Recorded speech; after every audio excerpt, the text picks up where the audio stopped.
Sir इधर। राज्य मंत्री रणबीर गंगवा पहुंचे कुरुक्षेत्र। 13 जुलाई को भिवानी में होने वाली राज्य स्तरीय महाराजा दक्ष जयंती का दिया न्योता।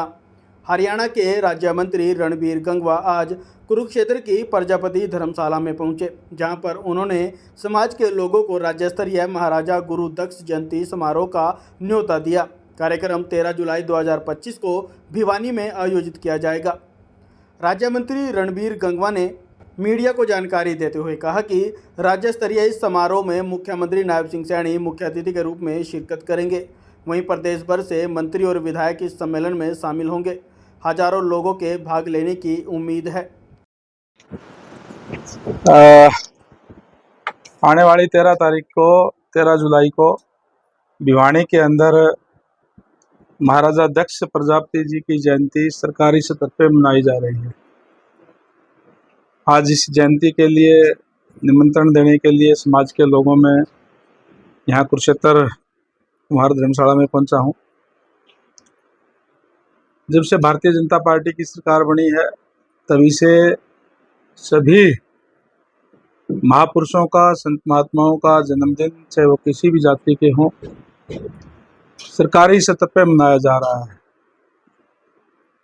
हाल ही में हमने कबीर जयंती सिरसा में मनाई, महर्षि कश्यप जयंती इंद्री के अंदर मनाई, भगत धन्ना जी की जयंती उचाना के अंदर मनाई, भगवान परशुराम जी की जयंती सिरसा के अंदर मनाई, महर्षि वाल्मीकि की जयंती, रविदास जयंती, ये सभी जयंतियां सरकारी स्तर पे मनाई जा रही है। इसकी शुरुआत भारतीय जनता पार्टी की सरकार बनने के बाद माननीय मनोहर लाल जी ने की और उसको अभी लगातार नायब जी के नेतृत्व के अंदर ये चल रहा है। और पहली बार सरकारी स्तर के ऊपर जयंती हमने पिछली बार हिसार के अंदर मनाई थी, जिसमें पूरे प्रदेश भर से अनेक समाज के लोग बड़ी संख्या के अंदर शामिल होकर के हिसार के जयंती में एक अच्छा सम्मेलन, बड़ा सम्मेलन करने का काम किया था। और इस बार मुझे कई जिलों के अंदर जाने का मौका मिला है।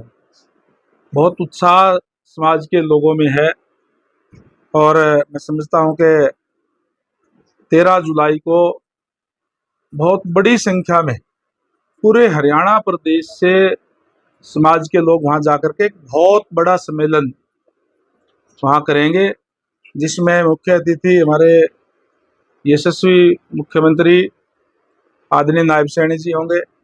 अनेक मंत्रीगण उस प्रोग्राम में आएंगे और भी बड़े बड़े नेतागण, विधायकगण वहाँ पहुँचेंगे। पहुँच करके महाराजा दक्ष प्रजापति जी के चरणों के अंदर अपनी हाजिरी लगाने का काम करेंगे। समाज के अंदर इसलिए भी बहुत उत्साह है कि यहाँ जो जयंतियाँ जो मनाई जा रही है वो उससे समाज अपने आप को समाज गौरवान्वित महसूस करता है कि सरकारी स्तर पे जयंतियाँ मनाई जाती है। और इसलिए बड़ी संख्या में जाकर के जहाँ महाराजा दक्ष प्रजापति जी को श्रद्धा सुमन अर्पित करने का काम करेंगे, वहीं माननीय मुख्यमंत्री महोदय का भी इस बात के लिए धन्यवाद करेंगे कि उन्होंने इस तरीके का फैसला लिया जिससे समाज के लोग अपने आप को गौरवान्वित महसूस करते हैं। भारतीय जनता पार्टी बनने के बाद में जिस तरीके से हर वर्ग के लिए कार्य किए हैं और विशेष रूप से जो मोस्ट बैकवर्ड है, जिसको हम मूल पिछड़ा वर्ग कहते हैं, उनके लिए तो सबसे बड़ी सम्मान की बात यह है कि पहले की सरकारों के अंदर जिस तरीके से नौकरियां पॉलिटिकल सिफारिश से या पैसे से मिलती थी, और जो मोस्ट बैकवर्ड समाज है जिसमें प्रजापति समाज भी आता है, जिसमें प्रजापति, खाती, लोहार, तेली, धोबी, मणियार, जितने भी ये समाज है जो हाथ से काम करने वाले लोग हैं, ये आते हैं। इनको इनके पास ना तो इतना पैसा होता और ना पॉलिटिकल सिफारिश होती, जिससे इनके बच्चे योग्य होते हुए भी वंचित रह जाते थे। और आज मुझे खुशी है इस बात की कि जब से भारतीय जनता पार्टी की सरकार बनी है तब से लगातार जितनी भी भर्तियां हुई है वो पूरी की पूरी हुई है, कोई भी बैकलॉग नहीं रहा। अदरवाइज तो पहले बैकलॉग छोड़ दिया जाता था कि योग्य उम्मीदवार ना मिलने के कारण ये पद रिक्त छोड़े जाते हैं, इस तरीके के हालात थे। इसी तरीके से हमारी सरकार ने जो वायदा किया था कि हम डिप्राइव्ड शेड्यूल कास्ट है उसको अलग से आरक्षण देने का काम करेंगे, क्योंकि बाबा साहेब डॉक्टर भीमराव अम्बेडकर जी ने जो आरक्षण की व्यवस्था करने का काम किया वो इसीलिए किया कि वंचित वर्ग को भी आगे आने का मौका मिल सके, उनको उसका लाभ मिल सके। मैं धन्यवाद और बधाई देना चाहूंगा हमारे माननीय मुख्यमंत्री महोदय को। सरकार बनते ही पहली कैबिनेट की मीटिंग के अंदर इस बात का फैसला किया कि डिप्राइव्ड शेड्यूल कास्ट को 10% से अलग से आरक्षण हरियाणा प्रदेश के अंदर मिलेगा, जिसका लाभ आज उस वंचित वर्ग को मिल रहा है जो कभी आगे नहीं आ सका था। इसी तरीके से चाहे पंचायतों के अंदर आरक्षण देने की बात हो, आज हर ब्लॉक के अंदर सरपंच बनते हैं, हर ब्लॉक के अंदर ब्लॉक समिति के मेंबर बनते हैं, हर जिले के अंदर जिला पार्षद BCA BCB के अलग से बनते हैं, उनको अलग से आरक्षण की व्यवस्था दी गई है।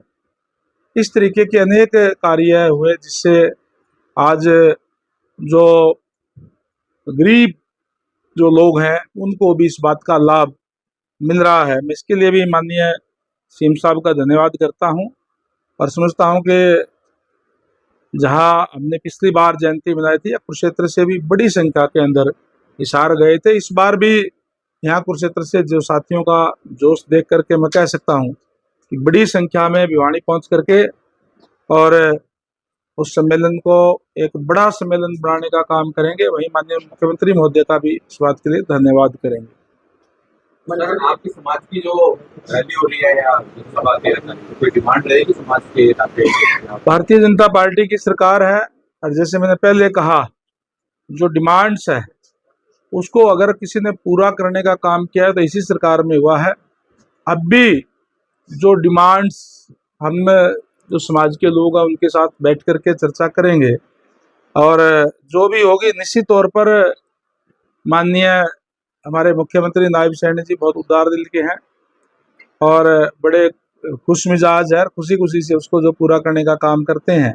निश्चित रूप से जो डिमांड समाज की तरफ से होगी उनको भी पूरा करने का काम माननीय मुख्यमंत्री करेंगे। मानसून नजदीक है, बारिश का मौसम, सड़कों पर गड्ढे हैं, जल भराव की स्थिति क्या कुछ कह रहे हैं? देखिए हमने जैसे पहले कहा था कि जो टूटी हुई रोड्स है, क्योंकि अगर मैं PWD की विभाग की बात करूं तो 30,664 किलोमीटर का रखरखाव हमारा डिपार्टमेंट करता है और बाकी तो NHI की रोड भी है, वो सेंट्रल गवर्नमेंट की है, NHI के अधीन है और उसमें से 14,300 किलोमीटर की रोड DLP पीरियड के अंदर थी, जिसमें जहाँ भी अगर कोई कमी थी तब उस एजेंसी से वो कार्य करवाने का काम किए हैं और लगभग 5,000 किलोमीटर रोड ऐसी थी जो बिल्कुल ठीक ठाक थी या जिसमें कोई थोड़े बहुत गड्ढे थे तो उसको हमने भरने का टारगेट बनाया था, उसके सारे गड्ढे हमने भर दिए हैं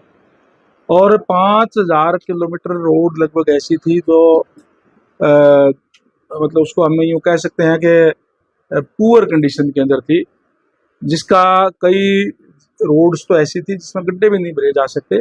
इसलिए उनको वर्क ऑर्डर में लेकर के एक नया कारपेट करने का काम हम कर रहे हैं और पूरे प्रदेश के अंदर इस साल के अंत तक 5,000 किलोमीटर की सारी रोड नई कारपेट उस पर हो जाएगा और बाकी हमारी वर्क ऑर्डर के अंदर लगभग 5 किलोमीटर की रोड ऐसी थी जो हमने जिस पे काम चल रहे थे कुछ पूरे हो गए। इस तरीके से थे जो गड्ढे है वो हमने पूरे प्रदेश के अंदर भरने का काम किया है। तो केवल में कल खड्डे हैं जो साइडों में सर घेरा वो सही ढंग से नहीं, अधिकारी भी लापरवाही। अगर फिर भी अगर कहीं कोई इस टाइप की शिकायत मिलेगी तो निश्चित रूप से हम उसको पूरा भी करेंगे और अगर कोई कोताही किसी अधिकारी ने कोई बरतने का काम किया तो उनके खिलाफ एक्शन भी हम लेंगे। मंत्री CM सिटी है, अपराध माननीय मुख्यमंत्री महोदय ने आदेश दिए हैं और ये कहा भी है कि हरियाणा के अंदर अपराधियों के लिए कोई जगह नहीं होगी। या तो वो बदमाशी छोड़ देंगे, अपराधीपना छोड़ देंगे, और या फिर उनकी जगह जेलों के अंदर होगी। ये पुलिस को सख्ती से आदेश दे दिए हैं कि अपराधियों के ऊपर कार्रवाई करे और उनको पकड़ के जेलों के अंदर डालने का काम करे। निश्चित तौर पर भारतीय जनता पार्टी की सरकार है, इस बात को कतई सहन नहीं करेंगे कि यहाँ अपराध हो, और उनके खिलाफ कड़ी कार्रवाई की भी है और आगे भी करेंगे। अभय चौटाला कह रहे हैं कि मुख्यमंत्री बना दे मुझे, मैं अपराध को प्रजातंत्र है, किसी के कहने से, किसी की इच्छा से मुख्यमंत्री नहीं बनते। प्रजातंत्र के अंदर लोग तय करते हैं, देश प्रदेश की जनता तय करती है इस प्रदेश का मुख्यमंत्री कौन हो, किस पार्टी की सरकार बने, और प्रदेश की जनता ने यह तय कर दिया कि भारतीय जनता पार्टी की सरकार होगी और नायब सैनी जी मुख्यमंत्री होंगे, और वो हैं। Thank you.